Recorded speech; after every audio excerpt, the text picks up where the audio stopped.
Everyone, welcome to my mini vlog. ಇವತ್ತೇ college ಇತ್ತು, ಆದರೂ ನಾನು ರಜೆ ಹಾಕ್ಕೊಂಡಿದ್ದೆ. ಏನಕ್ಕಂದರೆ ಮನೆ ಕ್ಲೀನ್ ಮಾಡೋದಕ್ಕೆ.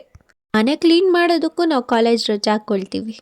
ಆಮೇಲೆ ಬೆಳಗ್ಗೆ ಎದ್ದಿದ್ದೆ ಸೀದಾ ಮನೆ ಕ್ಲೀನ್ ಮಾಡೋದಕ್ಕೆ ಹಿಡಿದ್ವಿ. ಎಷ್ಟು ಎಲ್ಲೆಲ್ಲಿ ಧೂಳಿತ್ತು ಅದೆಲ್ಲ ಹೊಡ್ಕೊಂಡಿದ್ದಾಯಿತು. ಧೂಳೆಲ್ಲ ಉದುರಿಸಿ ಅದೇ ಗ್ಯಾಪಲ್ಲಿ ಬ್ರೇಕ್ಫಾಸ್ಟ್ಗೆ ಚಿತ್ರಾನ್ನ ಮಾಡಿದ್ದೆ. ಈ ವಿಚಿತ್ರವಾಗಿರೋ ಚಿತ್ರಾನ್ನ ತಿಂದು ಮತ್ತೆ ಕ್ಲೀನಿಂಗ್ ಸ್ಟಾರ್ಟ್ ಮಾಡಿದೆ. ಅದೆಷ್ಟೇ ಕ್ಲೀನ್ ಮಾಡಿದ್ರು ಮತ್ತೆ ಇಷ್ಟಿಷ್ಟು ಕಸ ಬೀಳುತ್ತೆ ಕ್ಲೀನಾಗಿ ಕ್ಲೀನ್ ಮಾಡಿದ್ರೆ.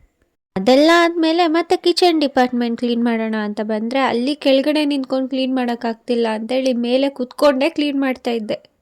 ಈ ಹಬ್ಬ ಹರಿದಿನ ಬಂದ್ಬಿಟ್ರೆ ಮಾತ್ರ ನಮಗಂತೂ ಏನಕ್ಕಾದರೂ ಇರುತ್ತೋ ಈ ಹಬ್ಬ ಅನಿಸುತ್ತೆ.